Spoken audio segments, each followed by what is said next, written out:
क्या कोई बच्चा 8वें अटेम्प्ट में भी सिलेक्ट हो सकता है? हाँ नमस्ते सर। नमस्ते। नमस्ते सर। सर हम अभी कोटा के हैं वैसे रहने वाले हैं, लेकिन अभी बीकानेर में पोस्टमैन की जॉब कर रहे हैं। अभी हमारी फाइनेंशियल प्रॉब्लम बहुत ज्यादा है, पापा है नहीं हमारे, तो हम पोस्टमैन की जॉब कर रहे थे। 10th की बेस पे सेलेक्ट हुए थे सर। सर आपने एकदम सही बच्चे का सिलेक्शन किया है। मैं है ना 8वां मेरा अटेम्प्ट है इस साल नीट का। मैं आपसे कोई गलत बात नहीं बोलने वाला हूँ। इन्होंने सिर्फ ऐप के माध्यम से पढ़ाई करी और ये यहाँ पहुँच गए। और मैं कह रहा हूँ शायद मोशन को ये श्रेय लेना कोई बहुत अच्छी बात नहीं है, असली श्रेय इसकी मेहनत को है। इनका परिचय पूरा आपके सामने, मैं खुद इनसे बात करूँगा तो आप और हम जान पाएंगे कि कितनी कर्मठता के साथ आप सेलेक्ट हुए। सबसे पहले आपका शुभ नाम? अमन मावर सर। कहाँ से हो? कोटा से ही सर। अच्छा, कोटा से ही हो? अरे वाह। कोटा में कहाँ रहते हो? केशवपुरा। केशवपुरा में रहते हो। पापा क्या करते हैं? पापा शांत हो गए 2012 में। अच्छा, 2012 में ही शांत हो गए। तो घर में कौन कौन है?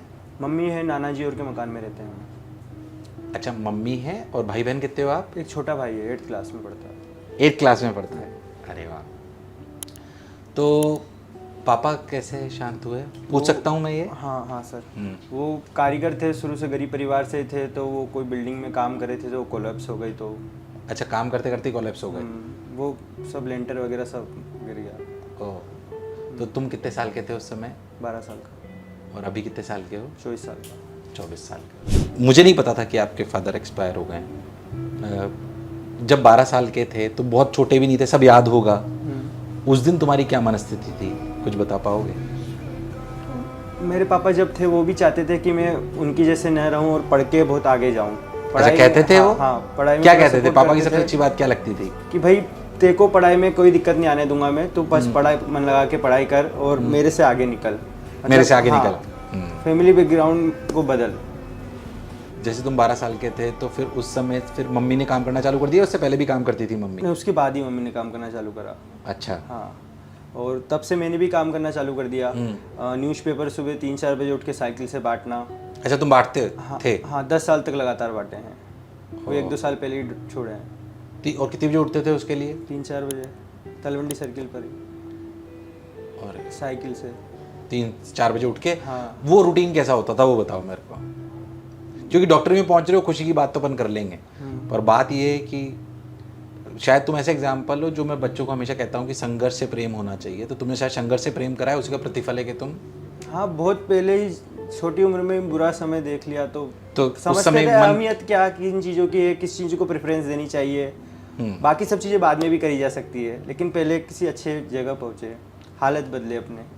तो 3-4 बजे उठ के फिर कितने अखबार रोज बांट देते थे? मैं ज़्यादा ही बांटता था, 500 समथिंग, तो अच्छा अर्निंग हो। अच्छा, तो 500 जैसे अखबार बांटते तो क्या मिलता था खर्चे के लिए?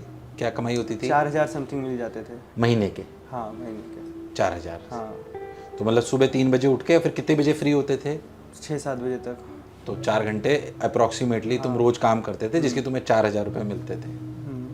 क्या बात है। फिर वो घर के काम में काम, हाँ, खर्च मम्मी में को काम, दे देते थे। मम्मी को दे देते थे। हाँ, बहुत बड़ी बात है 8 साल तक अपने सपने को, क्योंकि 7 साल तो सपना पूरा नहीं हुआ।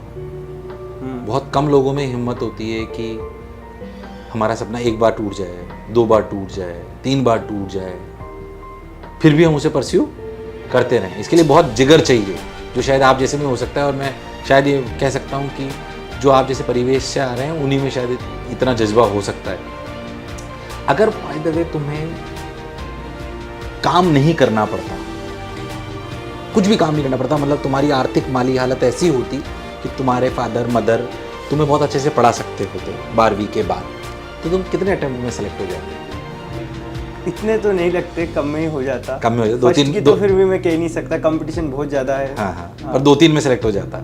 नहीं, उससे पहले हो जाता, दूसरे में तक हो जाता। दूसरे में अगर हो सब जाता। चीज़ें मिल रही है, मेरा टाइम काम में लग जाता था बहुत, तो पढ़ाई के लिए बहुत कम टाइम बचता था, तो इस वजह से। रोज जैसे मान लीजिए मैं आपसे पूछूं कि कितने घंटे काम करना पड़ता था? 12 घंटे तो करना ही पड़ता था। उसके बाद जब पढ़ते थे? यहाँ प्राइवेट जॉब करता था पोस्टमैन से पहले। तो 12 घंटे काम करना पड़ता था। तो पढ़ने का कितना सा समय मिलता होगा? और घर पे भी मम्मी भी जा रही है तो घर का भी काम वगैरह देखना पड़ता था, सब कुछ, जैसे बर्तन धोना, झाड़ू पोछा, वो मैं ही करता था घर पे भी। सारा काम करते थे। फिर रोज कितने घंटे, जैसे 12 घंटे तुम चले गए, फिर उसके बाद कितने घंटे पढ़ पाते थे रोज? 12 जो घंटे भी तो टाइम बचा है सब वो पढ़ा। फिर भी अंदाजन 4-5 घंटे मिल पाते फिर पढ़ लेते थे? हाँ। तो 16 घंटे काम करते थे एक तरीके से, 12 घंटे तो अपनी आर्थिक स्थिति को सही करने के लिए और 4 घंटे पढ़ाई को करने के लिए, 16 घंटे काम करते थे। तो मेरी मैथ्स की कैलकुलेशन के हिसाब से भी तुम दूसरे अटेम्प्ट में सेलेक्ट हो जाते हैं, अगर तुम्हें वाकई ओनली पढ़ाई ही करता तो हो जाता। हाँ। कोई बात नहीं, 6 साल जीवन के हमने हमारे परिवार को दिए, और ये जो तुम्हारी ताकत है ना, ये तुम्हें ईश्वर करे बिल्कुल अलग जगह पे ले जाए। मेहनत करना मत छोड़ना। नहीं। कई बार क्या होता है हमारे साथ भी होता है, क्योंकि मैं भी बहुत मध्यम वर्गीय परिवार से आता हूँ, जैसे पता है ऐसी स्थिति नहीं थी, आप तो अलग ही उस पर हो, तो मैं उसकी बराबरी कर भी नहीं सकता हूँ। बट मुझे ऐसा लगता है कई बार क्या होता है कि हम व्यक्तिगत रूप से जब हमें चीज़ें मिलने लगती है, जैसे आप डॉक्टर बन जाओगे, फिर आपको पैसे भी आने लगेंगे, सम्मान भी मिलेगा, तो हम कभी कभी कंफर्टेबल जोन में चले जाते हैं। वो नहीं जाना है, नहीं। जो समय हमने देखा है उसे याद रखना है। हाँ। और ये जो काम करने की प्रक्रिया है इसको छोड़ना, कहाँ से उठ के आए हैं और किस तरह से उठ के आए हैं वो सब याद रखना है, और वो लगातार कंटिन्यू करना है। ये लगातार कंटिन्यू करना है। खुद का व्यक्तिगत और क्या सपना है?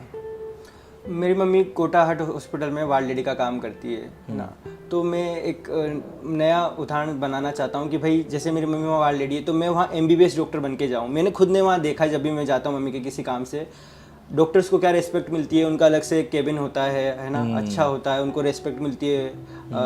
तो वो मतलब मैं अगर जाके मुझे वहाँ मिलेगा तो वो मम्मी को भी उससे बहुत सम्मान अच्छा मम्मी को मिलेगा, प्राउड होगा। हाँ, क्या बात है, बहुत ही सुंदर सपना। वाह, मेरे हिसाब से अपने को भी वहाँ पे जाके उनका सम्मान करना चाहिए।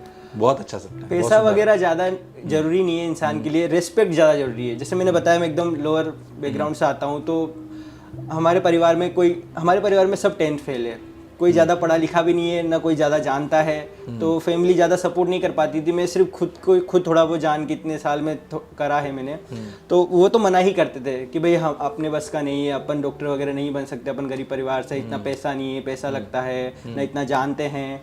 लेकिन मम्मी और परिवार को मतलब अच्छा लेवल पे ले जाना था, रिस्पेक्ट कि भाई समाज में एक पहचान हो।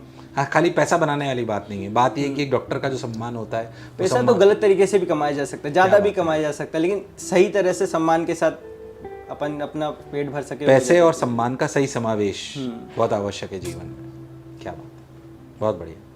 तो मेरे हिसाब से तुम और कुछ बच्चों को बोलना चाहते हो जो तुम्हें सुन रहे हैं? मैं ये बोलना चाहता हूँ कि टेक्नोलॉजी और टाइम का एकदम सही यूटिलाइज करे, बहुत सुंदर है ना।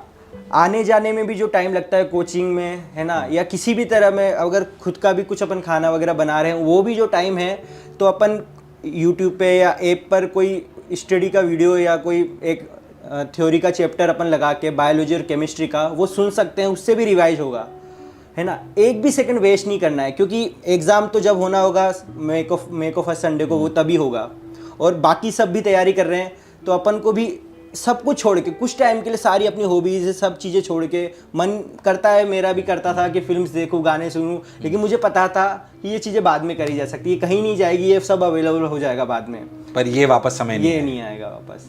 बहुत सुंदर बात, बहुत टाइम जा चुका था, तो हाँ, मतलब कितनी बढ़िया बात बोली। मैं कई बार बोलता हूँ कि अगर आपकी चाह हो तो आप YouTube से पढ़ के भी सिलेक्ट हो सकते हो, ऐप लेके सिलेक्ट हो सकते हो। अभी जैसे अपना अमृत कोर्स है 1500 रुपये में, क्या मैं उसकी बात नहीं कर रहा हूँ, बट आप चाहो अगर डिसिप्लिन हो तो उसको लेके भी पढ़ के आप कर सकते हो। मतलब आपके सामने एग्जाम्पल है, मतलब और and I really don't want to take credit of इसके सिलेक्शन में, कोई इमोशनल क्रेडिट नहीं लेना चाहता। हम तो एक छोटा सा सहयोग हमने करा था, है ना, पर लॉटरी शायद इनके लिए एक मोमेंटम बन गई। रियल सिलेक्शन इनकी मेहनत का है, और ऐसे बच्चों को ऊपर जाना ही चाहिए। तो हमारे लिए, मेरे व्यक्तिगत रूप से के लिए भी ऐसे बच्चे बहुत प्रेरणा स्रोत होते हैं, और मुझे बहुत खुशी होती है। शिक्षण संस्थान चलाने के लिए दिन भर मेरे को भी 14-15 घंटे रोज़ काम करने के लिए कुछ ऊर्जा चाहिए होती है, कुछ मोटिवेशन चाहिए होता है। सही बताऊं तो वो मोटिवेशन आप जैसे बच्चों से मिलता है, मैं रियलिटी बता रहा हूँ। तो मेरे हिसाब से आज हमारा वीडियो देख के बहुत सारे लोग, बच्चे प्रेरणा ली होगी, और लेनी भी चाहिए, और ऐसे वीडियोज़ हमें देखने भी चाहिए और सुनने भी चाहिए। तो अमन, थैंक यू, है ना, thank you, God bless you, thank you.